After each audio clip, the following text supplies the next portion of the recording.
Viewers எல்லாருக்கும் வணக்கம். இன்னைக்கு நம்ம பார்க்க போகிற டிஷ் வந்து இந்த பலாக்காயை வச்சு நம்ம என்ன பண்ண போகிறோம் அப்படின்னா ஒரு கிரேவி பண்ண போகிறோம். இது வந்து பிஞ்சு பலாக்காவோடைய ஸ்கின்னை மட்டும் நான் அவுட் பண்ணியிருக்கேன். அந்த சொரசொரப்பாக இருக்கிற பகுதியை மட்டும் அவுட் பண்ணிவிட்டு இதை வந்து நான் சின்ன சின்ன பீஸாக அந்த மாதிரி கட் பண்ணி எடுத்துருக்கேன்.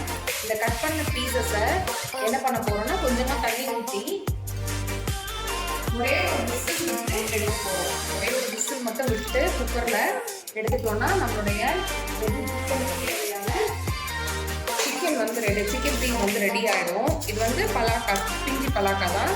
இது வந்து லைட்டாக உப்பு போட்டு ஒரே ஒரு விசில் கொஞ்சமாக தண்ணி மட்டும் விட்டு நான் பாயில் பண்ணி எடுத்துட்டு எப்படி செய்யறது காமிக்கிறேன். வச்சுட்டு 2 பட்டை 2 கிராம்பு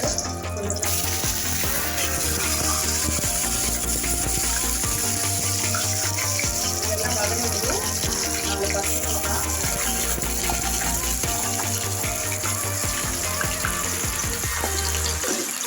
அதுக்கப்புறம் அரைச்சி வச்சுருக்க இஞ்சி பூண்டு பேஸ்ட் இதெல்லாம் வதக்கிட்டு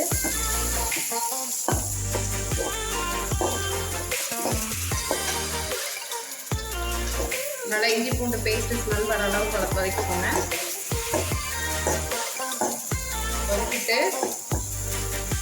அதே மாதிரி பெரிய வெங்காயம் பெரிய வெங்காயத்தை வந்து பேஸ்ட்டாக அரிஞ்சு பேஸ்ட் பண்ணி வச்சுருக்கேன். கட் பண்ணிவிட்டு போட்டுக்கலாம்.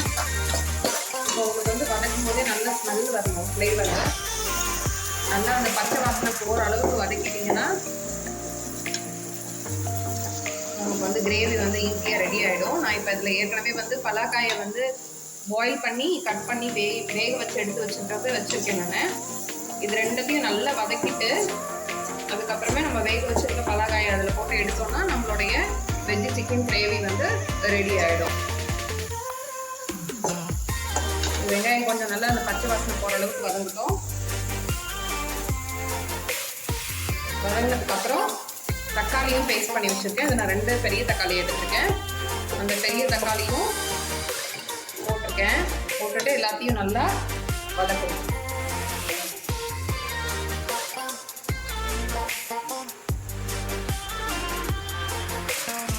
அந்த வெங்காயம் தக்காளி பச்சை மிளகாய் இந்த இஞ்சி பூண்டு பேஸ்ட் இது எல்லாமே நல்லா வதக்கி வந்துருச்சு. ஸ்மெல் போகிற அளவுக்கு வதக்கிட்டேன். இந்த எண்ணெய் வந்து உங்களுக்கு மேலே பிரிஞ்சு வரும்போதே தெரியும் அது நல்லா வதக்கிடுச்சுட்டு. அதுக்கப்புறம் கொஞ்சம் மிளகாத்தூள் கொஞ்சம் உப்பு மிளகாத்தூள் போடுறேன்.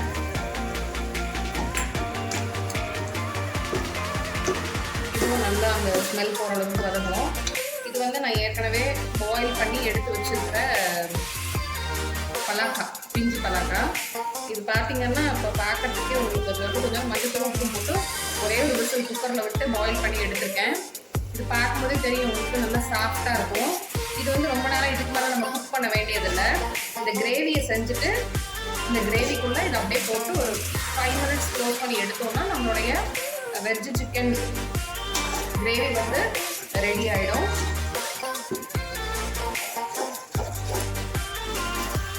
ரியலாகவே வந்து சிக்கன் மாதிரியே தான் இருக்கும். உங்களுக்கு வந்து வேறு டேஸ்ட் வந்து தெரியவே தெரியாது. லாஸ்ட்டாக வந்து நம்ம இன்னும் கொஞ்சம் ஃப்ளேவர் வேணும் அப்படின்னா சிக்கன் மசாலா கொஞ்சோண்டு ஆட் பண்ணிக்கலாம் சிக்கன் கிரேவிக்கு. இப்போ இது நல்லா எண்ணெய் பிரிஞ்சு வருது. கொஞ்சமாக தண்ணி ஆட் பண்ணியிருக்கேன். தண்ணி எல்லாம் கொஞ்சம் சுண்டி வரணும். கொஞ்சம் சுண்டி வந்துட்டு அதுக்கப்புறமே இந்த நம்ம பாயில் பண்ணி வச்சுருக்க பலாக்காயை இதில் சேர்த்துட்டு தான் போகிறோம். முன்னாடியே ஆட் பண்ணிட்டேன். அதனால் இப்போ நான் பலாக்காயை சேர்க்குறேன். பலாக்காயை சேர்த்தாச்சு.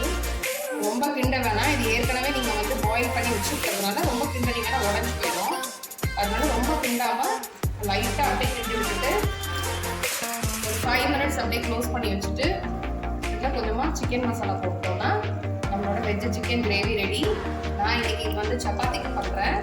சப்பாத்தி கூட இது சாப்பிடும்போது ரொம்பவே டேஸ்ட்டாக இருக்கும். எல்லாருமே கட்டாயமாக ட்ரை பண்ணி பாருங்கள். Very tasty veg chicken gravy வந்து ரெடி ஆகிடுச்சு. எல்லோரும் என்னோடய சேனலை மறக்காமல் சப்ஸ்கிரைப் பண்ணுங்கள். நம்மளோட கட்டுக்கல் கறி வித் சப்பாத்தி ரெடி ஆயிடுச்சு. இது சாப்பிட்றதுக்கு ரொம்பவே டேஸ்ட்டாக இருக்கும்.